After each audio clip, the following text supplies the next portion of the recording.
Now, shall we do some ITLOS talking here? And that is the reason that these gentlemen are here.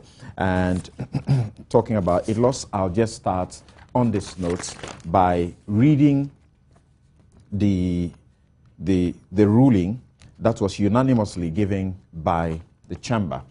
The Chamber, after considering all the matters that was put before it by Ghana and by Ivory Coast, after critically analyzing all of them, hearing the both parties and their arguments, came to the following decision.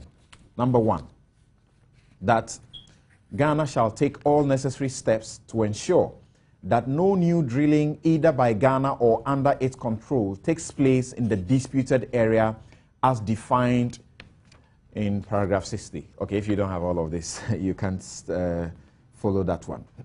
But the important part is that Ghana shall take all necessary steps to ensure that no new drilling either by Ghana or under its control takes place in the disputed area.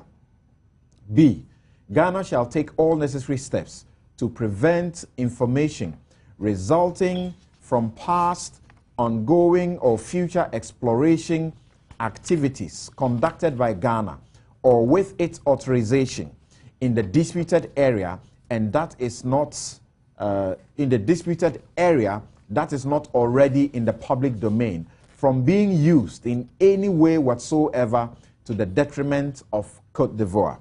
C, Ghana shall carry out strict and continuous monitoring of all activities undertaken by Ghana or with its authorization in the disputed area with a view to ensuring the prevention of serious harm to the maritime environment.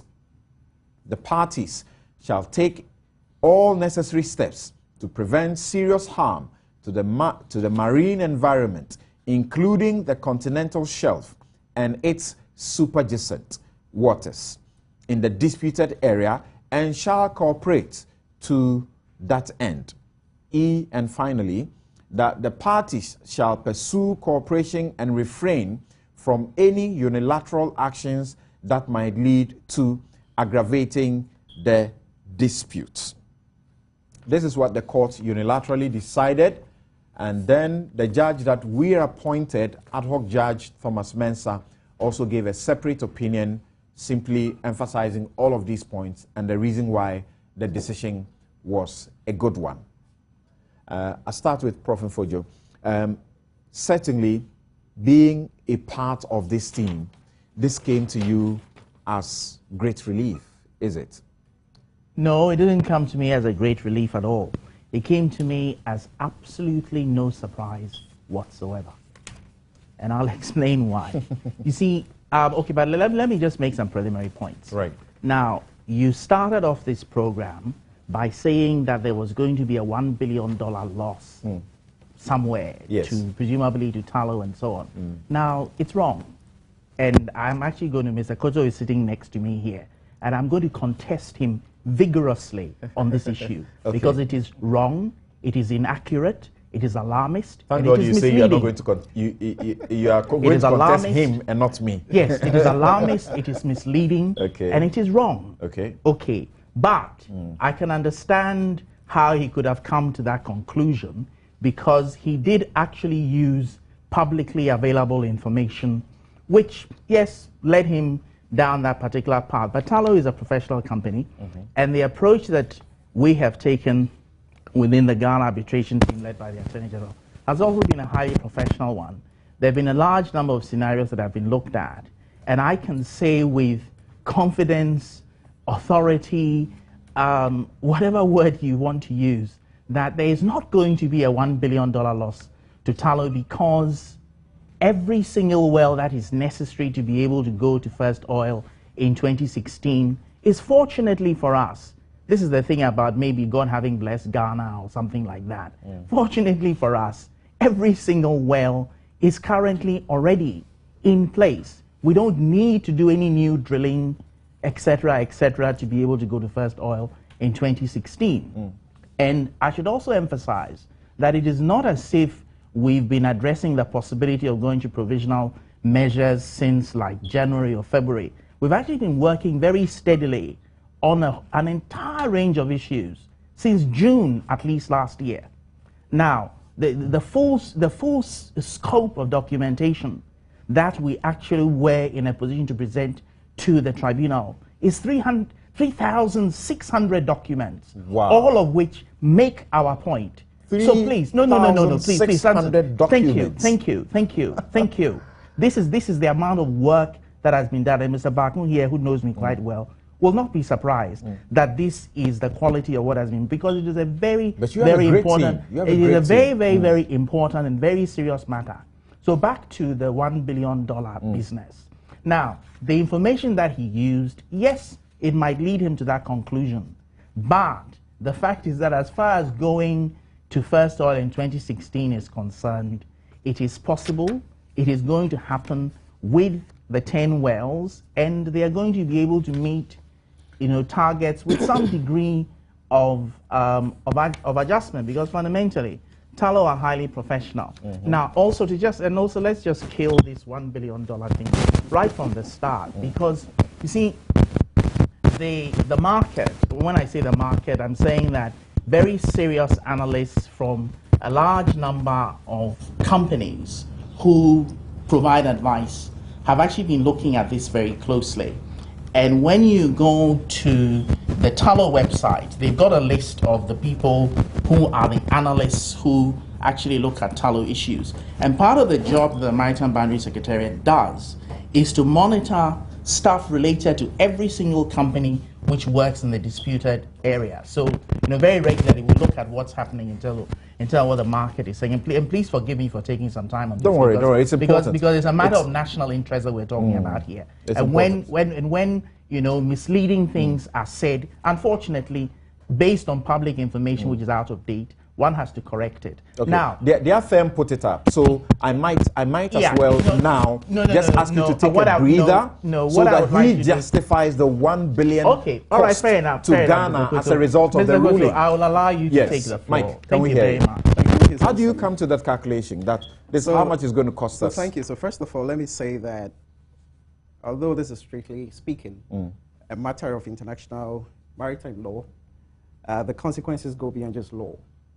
There are serious financial and economic consequences at stake. So although we essentially need legal experts to interpret the meaning of this, a perspective that is largely missing is, what you might call the potential financial consequences. We thought this was missing in the analysis that's been generated since the ruling, and that's why our firm put this out. Right. First of all, let me say that this has been put together by a very credible team of analysts. As Professor Fojo himself said, it's based not on any incorrect information. It's based on information that Tullow and its partners, the government of Ghana, have put out, publicly available information. So the analysis we have done is based on correct information put out by Tullow and its partners. And it must be said again that the consulting firm that you represent, Confidant, says that this is the estimate. It is the estimate. Okay. I want to proceed from there to say that, so when it comes to analysis, estimate, scenarios, you work with several kinds of assumptions. So you could have different analysts using the same set of assumptions and facts and arriving at different conclusions. Right. That is why in a typical stock market, for example, you have analysts using the same information and some end up losing money, some end up making money. So there's nothing wrong with Professor Fojo or anybody disagreeing with our conclusions. In fact, in economic forecasting and analysis, you can never have consensus. So you are bound to have varying opinion. The only thing I want to say is that I do not think it is fair for him to say that because he arrives at a different conclusion or Tullow analysts arrive at a different conclusion, therefore ours is misleading. I want to make that clear, that that's not a fair assessment of our work. I think it's good for him to hear our analysis first. He can state that he has a different conclusion and a different opinion. And I'm interested in your analysis. Yes. How did you come to that? $1 billion loss. So we used essentially about 3 methodologies, which all validate this number. I'll give you the first straightforward one. In its submission to the court, to the tribunal, both Tallow and Ghana had given indicative figures of what the potential financial loss or impact would be if the tribunal had granted Ivory Coast request for a total injunction on all activity, including both exploration and exploitation activity. And the figures given by some independent analysts was around 1.5 billion. Tallow itself gave a broad range of between $1 billion and $2 billion. Now we need to ground all of this in facts about the court's ruling in relation to the issue about no new drilling. Can you clarify this for me and for my viewers and listeners? You're saying that independent analysts gave a figure of the range of $1 billion and $1 billion and $1.5 billion. 1.5. If all activity was halted. And that included Tallow itself. Tallow itself gave a range of between $1 billion and $2 billion. 1 billion and 2 billion. That is if all activities were halted. But now, the Attorney General, all activities have been halted. The Attorney General's submission put the figure at 2.2 billion if all activity were halted. Okay. Now, not all activity has been halted. And this is where it gets tricky. And substantially, for the most critical activity, nothing is halted. Well, so we have done a projection over a 2-year period. Tallow will start first oil in mid-2016. The case is expected to be concluded somewhere late 2017. We've done our analysis, and we've said that, well, in this sort of analysis, you need to make provisions for delays. There are a couple of issues at stake here that make us believe that the case could go to mid-2018. So potentially, you have about 2 years of proceedings, during which Tallow would have to produce oil based on the first oil target, which is essentially about 20,000 barrels of oil a day from mid-2016. If you look at Tallow's own drilling program and its production program, it says that when it hits first oil with a base case scenario of 20,000 barrels a day in mid-2016, it plans to ramp up. It plans to ramp up to plateau production somewhere 2017 and peak production somewhere 2018. This is very critical in the original projections that Tallow had given. The implication of the court's ruling that there should be no new drilling is that this projected ramp up, when you start first oil in 2016, this projected ramp up, okay, to peak from mid-2016 to 2018 would have to hold. This is very important. It would have to hold. So the question we ask ourselves is that if you listen to the implication of the court's ruling about no drilling, there is a partial effect. Okay? In fact, there is a partial injunction, not on Tallow's original plans to start production in mid-2016. That will still go ahead. But there is effectively an injunction on its projected plans for ramp-up production from the 20,000 to the 80,000 between mid-2016 and 2018. That is where the potential loss is taking effect. What this means is that over the period of the proceeding, if there had been no ruling, okay, if there had been no ruling for no new drilling over the 2-year period from mid-2016 to mid-2018, Tallow would have been producing more than the 20,000 barrels of oil a day that it now has to keep to over the period. Do you get the essential logic? I follow you.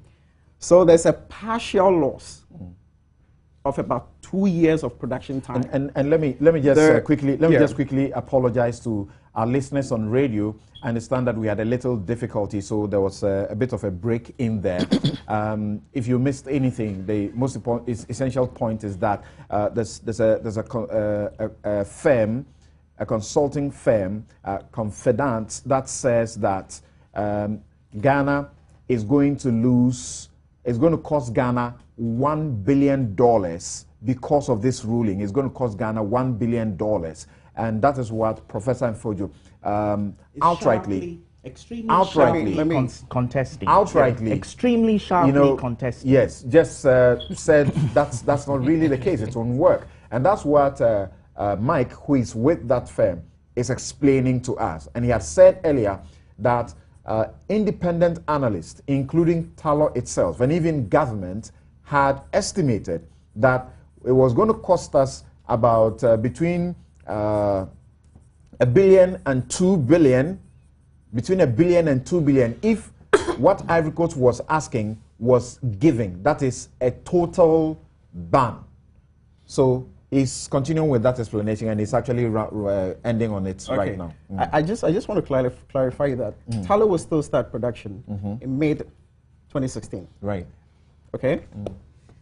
But the effect of the ruling of no new drilling is that when it starts 20,000 barrels a day in 2016, May 2016, it has to keep to that level of output for the period of the proceedings. Right. Which is potentially roughly about 2 years. Okay? If there had been no ruling for no new drilling, Tullow was going to be producing more than the 20,000 barrels of oil a day over this 2-year period. There's a clear implication. Okay? There's a clear implication. How do you explain the implication you speak of when you hear Prof. Mfojo and everybody else say that Tullow or the 10 field, there's no requirement of new drillings to complete that project? Every well that ought to be drilled for the purpose is done. Okay, let me explain this. In Tullow's own documents that are out there, it needs 15 oil production wells, 15 water injection wells, 1 gas production well, and 2 gas injection wells. That gives you a total of 33 wells for you to reach full capacity production at 10. Okay? So far, Tullow says it has drilled 10 wells. Okay? In Tullow's own statements that were put out immediately after the court ruling, it admits that it has dug 10 wells. But the 10 wells that it has done, let me give you the breakdown. 3 oil production wells. You have 4 water injection wells. 3 out of 15. 3 out of 15. And then 4 water production. 4 water injection wells out of 15. Okay. 1 gas production out of 1, so that's complete. And 2 gas injection wells out of 2, so that's also complete. So the gas wells are ready, but you have a huge deficit. So they have about 24 more wells to dig. Okay? If all 15 wells, if all 33 wells were producing, as Tullow had planned to ramp up after first oil in mid-2016, we've done our analysis that overall, it would have been making a total, over the 2-year period, would have been making net. So you need to do analysis based on your net income after Tullow has deducted its operating cost and and all of that. Okay, your Tullow's net income. I can go into the details of the analysis later, and I've got all the appendices we can provide. Professor Mfojo can respond to it. But I think that because you see what you're doing, for the benefit of our listeners, yes, we need to go. I want him to end, and then I'll come back to you to finish up. Okay. Thank you. If Tullow had been able to ramp up from the 10 wells to the full 33 wells, as it had initially planned, between first oil in mid-2016 and some point mid-2018, it would have been making about $1.4 billion in net operating income over the 2-year period. Now that it has to stick to only the 20,000 barrels a day production for the 2-year period of the proceedings, it's not going to be able to make that $1.4 billion, which it would have made if all 33 wells, as opposed to the 10 wells, were producing by 2018. So how much is it going to make with just the 10 wells, with the 20,000 barrels of oil a day? We project, and that's going to be over the 2-year period, about 365 million. So you deduct what it's going to make with a constrained production of 20,000 barrels of oil a day over the 2-year period from what it would have made if there had been no constraints on a ramp up to full capacity. The amount you get is roughly $1 billion. So it's a very straightforward logic. if Tullow and its partners, okay, had the opportunity to ramp up to full production by 2018, they would have been making about 1.4 billion. Now the implication of the cost ruling that there will be no drilling is that it cannot ramp up, but they will keep to first oil capacity for the period. So there's a deficit. It is that deficit that is the billion. I just want to be sure that I just want to be sure that the logic is clear so that we can proceed from there. You've done that. You've done that. Now I come back to Prof. And Prof, what's your reaction to after having understood the explanations they have for their 1 billion figure? Let me just add, by the way, that we have not added capital losses, contract restructuring losses, okay, because these are all losses. Okay. If you're not going to be able to ramp up. Yeah, it's okay to just mention them. Okay. Thank you, Prof. Okay. All right. Now, I guess all, whatever restraints might be said to exist are now off. Now, Mr. Cote, we have a special agreement between Ghana and Cote d'Ivoire, which we signed up to in January, setting out a schedule for the hearings. You cannot decide for us that the hearings are going to end in May 2018. We have a fixed schedule. It's actually on the tribunal website. We're going to have hearings before the tribunal in February 2017, and there'll be a decision following the schedules that ITLOS follows. There will be a decision in roughly September or October 2017. There are rules that the tribunal follows, which are in the tribunal rules. Okay. Okay. But so these please, are not sacrosanct. No. Sometimes you make room for a bit of extension. No. There's a special agreement that we've all agreed to, which actually has this schedule set in it. So until any of us applies on an extraordinary basis for an extension of time, you cannot in Ghana decide that the tribunal is going to end its work in May 2018. That is fair. Which allows you then to make these projections, these essentially alarmist projections that you're making. That is point number one. Point number two is it's a very, very simple one. Now, what he is essentially saying is that Tullow and its partners, who have duties to the stock exchange where they are American listed, in the case of Tullow and all of them, they are also listed on the AIM exchange in Canada, and they are also, in the case of Tullow, they are listed on the Irish Stock Exchange, plus also the English one. It's regulated by the Financial Conduct Authority. You're actually saying that Tullow are telling lies to the market.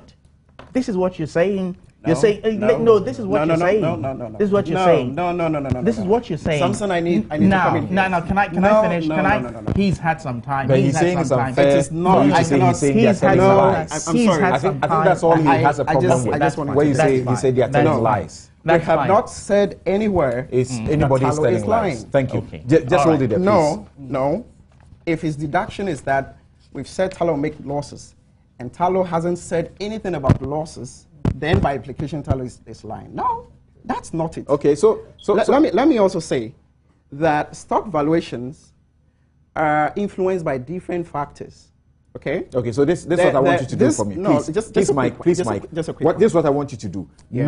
Note whatever reaction you want to make. Other than that, we can have a decent, conversation going forward. Yeah. Now, my next point is this: that Tullow, interestingly enough and coincidentally enough, actually held an annual general meeting on the 30th of April 2015, and then the next day in Dublin, 1st May, actually Friday, yesterday, they had a shareholders they had a shareholders meeting, and I took the opportunity of making copies of these documents for everybody. So you can have yours.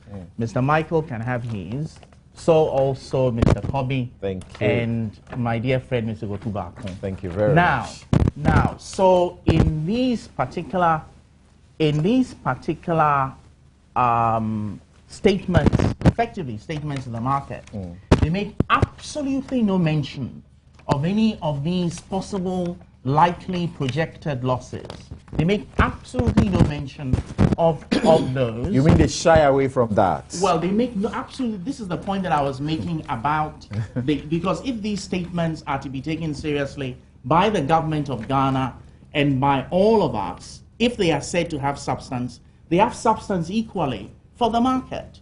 And what is actually being said on this program is effectively sharply contradicting with the necessary caveats, but nevertheless being held to be taken seriously. Okay, for our viewers on television, what you are now seeing on your screen is sort of a summary of the ruling that was given by the court. So that's what you have on the television. You have on your right-hand side, you'll have what Cote d'Ivoire requested, and then on your left, what the court granted or did not grant. So that's it. Please go on. All right. So now, as far as the Financial Conduct Authority in the UK is concerned, which is actually a matter of quite great interest to us, I mean, now, Tallow is required to, when it makes statements to its and the people at its annual general meeting, it is required to give them a pretty good and truthful picture.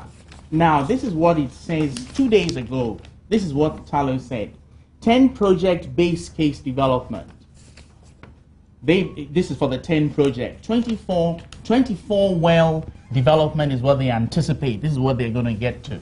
10 wells on stream. 10 wells on stream at start up. Basically, significant progress towards first oil. Project over 55% complete. ITLOS ruling clears the way towards first oil in mid 2016. Now, if we basically come to the courts, when the court's going to come out with its ruling, September, October 2017, that is roughly 1 year after. And when we're actually looking at the timetable and schedule in Hamburg, this has not been a negligent approach. Okay. So we basically wanted to make sure that we went through the tribunal's processes as quickly as possible.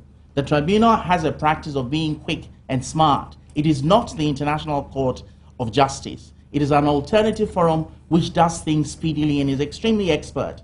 The suggestion is also made in Mr. Koto's article, which has been given wide viral publicity, that there are certain new issues which are going to lead to delays in the tribunal being able to address these issues. Again, it is false and it is misleading. Why? Because the tribunal is extremely well versed in maritime boundary delimitation matters, and the only aspects of maritime boundary delimitation which are new are those to do with these petroleum aspects which have been dealt with in the provisional measures.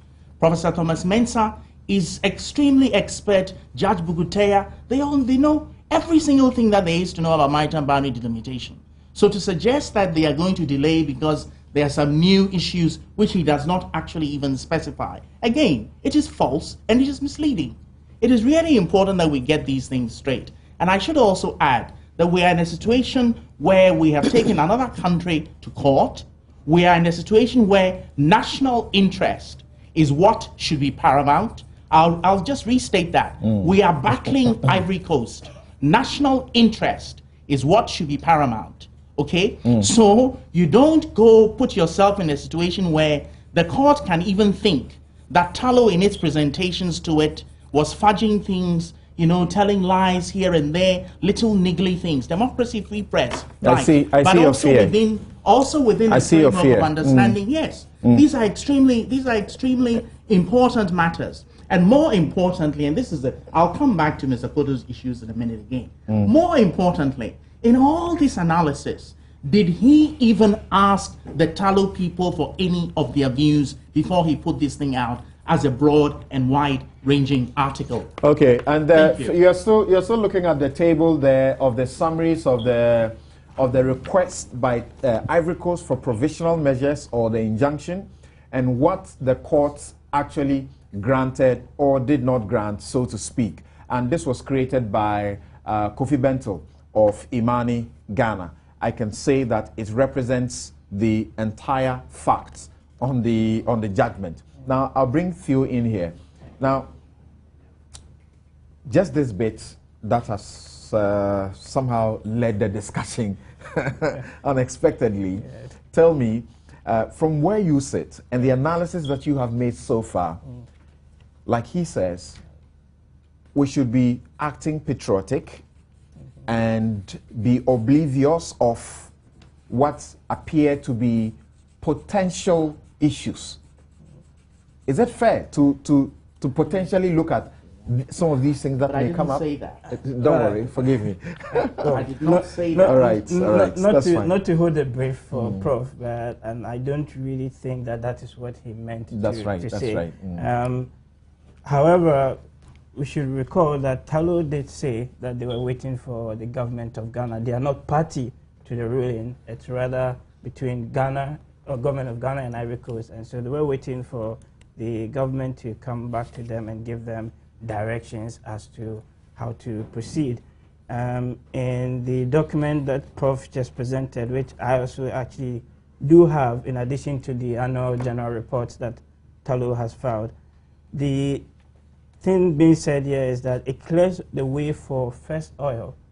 And Mike also made a very interesting point that beyond first oil, beyond getting the 10 wells which we've already drilled, and therefore shouldn't affect our ability to come to first oil mid-2016, what happens to the other 14 wells? Are they affected or not? They are not affected. It's that simple. We've done the analysis. We did a scenario assessment. We went through 9 scenarios with Talo in London 3-4 weeks ago. They are not affected. So that if you graduate his argument, it is this, that by the time that you will need to venture forward into those others, the ruling would have been given. 1 year. Yes, the ruling would have been given. And the expectation is that Ghana would have won. So we'll continue anyway. Not necessarily, because this is the thing. Talo's statement on their website, which I downloaded, says that they plan to get all the wells in place, attain peak production, 80,000 barrels a day by 2018, right? And per my understanding of the ruling, it was that no new drilling should be carried out. By October 2017, the ruling should be in. Yes. So there's no worry. That's what he's saying. Precisely. Yes, but the no new drilling here, we're talking about the phase 2, the additional drilling, which Mike was also... But no new drilling is anticipated between 2016 and 2017. Right. Absolutely no new drilling is anticipated. Are we then saying that Talo is going to drill the 14 extra wells in just a year to get to attain peak production? That's a fantastic question. You see, the real issue, the real question is this. He said that during the period, the injunction is during the period of the dispute. What we are concerned about is the period of the dispute. As to what they do after the tribunal has given its decision, that is not what we are concerned about here. You are asking us, you see, and it's really important that you do not accept his projection that we're going to go to 2018 as far as the court, as far as the court schedule is concerned. We agree that ruling will come late 2017. Yes. No big deal. So challenge on that. Fair enough. The 1.5 years. But we also do know, I do know from Talo's own statement on their website, that they want to get all 24 wells on stream. I can't say by 2018. Okay, so let me answer your question.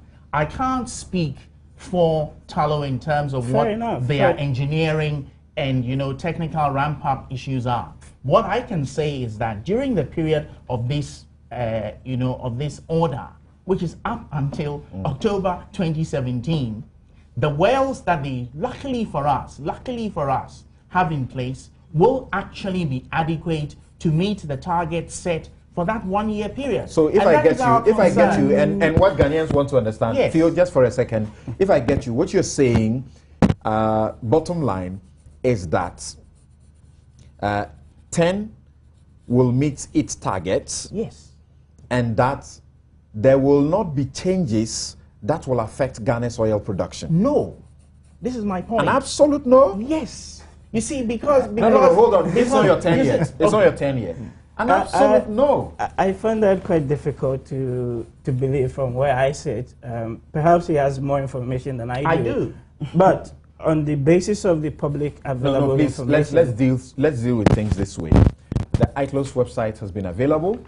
You and I, all of us have access to all the documentations, the arguments. We have read them. Yes. So please, you have sufficient enough documentation and arguments to be able to tell. On the basis of the document I have, and the basis of what I've read from Talos' website, and on the basis of what I've read even from Cosmos' own website, their annual general report that they filed in 2014, it looks quite unlikely to me that, yes, we'll get phase 1. That's not a big deal. We all know the 10 wells, the 10 of the 10 wells have been drilled.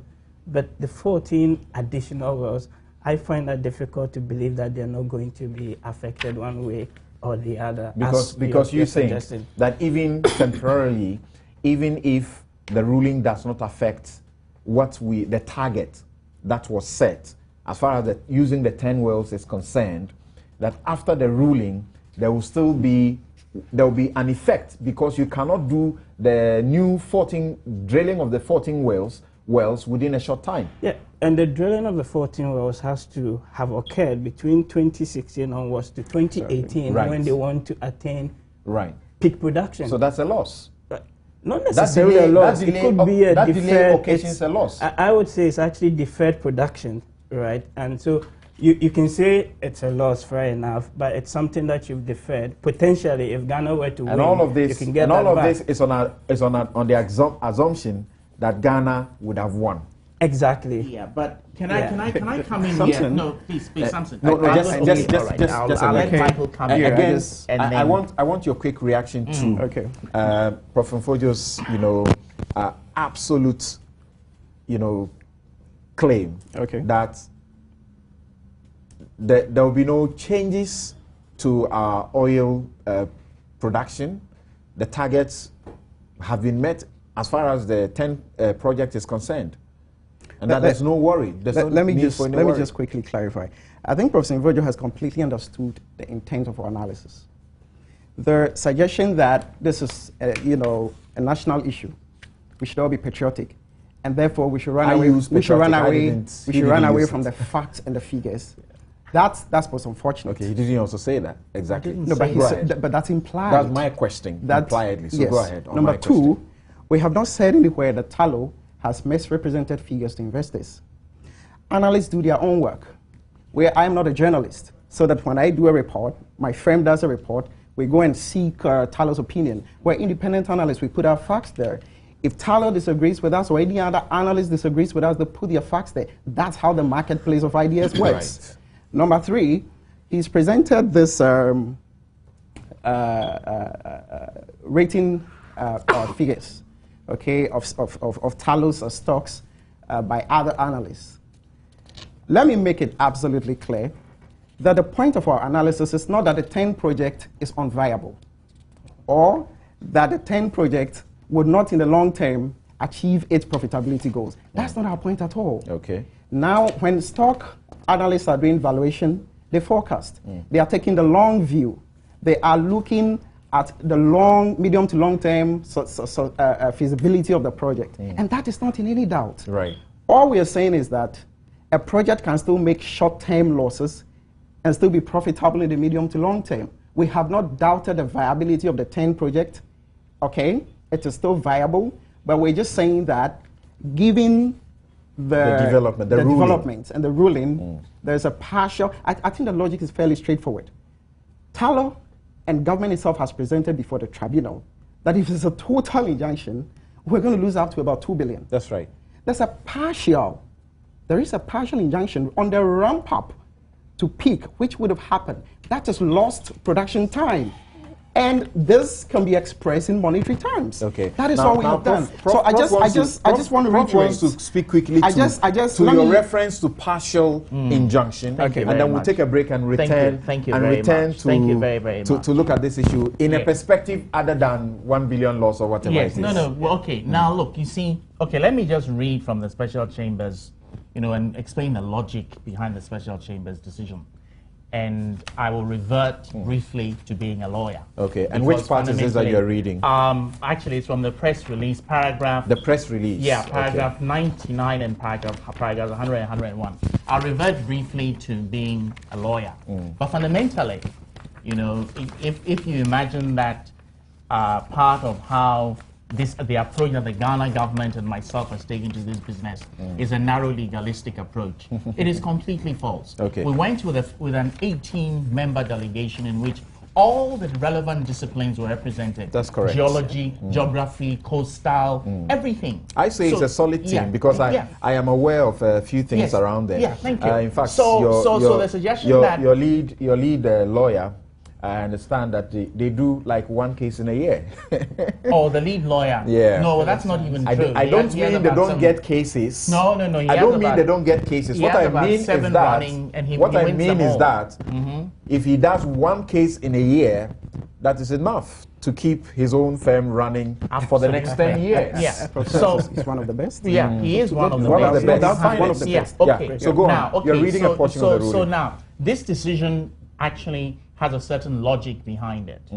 Basically, you have to understand that the injunction procedure that was sought is what is called an equitable procedure. Okay. The court has to ensure that it is fair to both sides. Okay. And what the court does is that it actually addresses the respective rights of the parties. Correct. Now, the Ivory Coast rights claim that it put forward, the court said, well, we're not going to look at this too deeply. We think that your claim is plausible. Yeah. Then they also looked at Ghana's rights claim, which is 4 decades worth of rights. If you put it in a basket and you weigh them, our rights are like a ton of concrete and cement. And it went down and it hit the ground and it went boom. That's what happened in the courtroom. Okay. Let me finish, right? And the Ivory Coast rights were essentially quite light and hanging there. But the Ivory Coast had to get something. It's really important to understand this because it's an arbitration. It's not a court in which you do, one side gets everything. So the Ivory Coast had to get something. And what they got was a ban on new drilling. But in fact, that ban is no great loss to us simply because there's no substantial new drilling of any importance to us in the area. Have you been reading the Ivory Coast, their interpretation of this ruling let's not get distracted, because that's part of the job the Maritime Advisory Secretariat to monitor. We have French language speaking people who monitor that on a 24-hour basis. We're doing this professionally. Now, I spoke to one of their arbitrators who's a teacher who says that Ghana is damaged. Well, okay, fair enough. Now, so the logic of the decision is this. From Ghana's point of view, in the view of the special chamber, the suspension of ongoing activities, I'm quoting now, conducted by Ghana in respect of which drilling has already taken place, would entail the risk of considerable financial loss to Ghana and its concessionaires, and could also pose a serious danger to the marine environment, resulting in particular from the deterioration of equipment.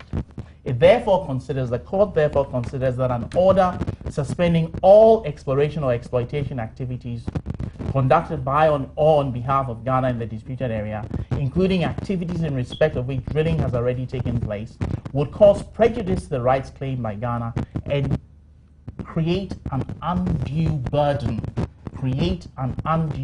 on it. So the court's logic is not to create an undue burden on Ghana.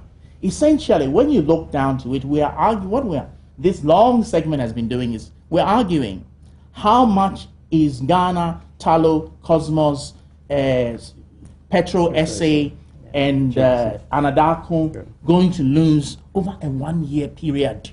That is what we are arguing about. That is what we're not arguing about up to 2018. Over a 1-year period from first oil, which we all agree will happen. Yes. And a year later, September, October 2017. That is all we're arguing. Okay. That is all we're arguing about. Okay. So now, let's see. I wanted us to take a break right here and return. But Kwaku, is it possible I just get, after you've listened to all of these expert talk, some of which I appreciate has come a bit down for all of us to appreciate. What you had to say briefly, then we'll take a break and come back to continue with this discussion. I've heard you speak about the fact that the Ivory Coast, they are not good friends. We can't trust them. Yes, I don't trust the Ivorians. And it's based on the history of this whole dispute. I've checked. We had some series of negotiations with them. And if you go through the details, I think they showed some bad faith and a certain streak of inconsistency. They kept on shifting the goalpost. So that's why I think they are insincere. Quite some of these boundaries have been there for years. Okay?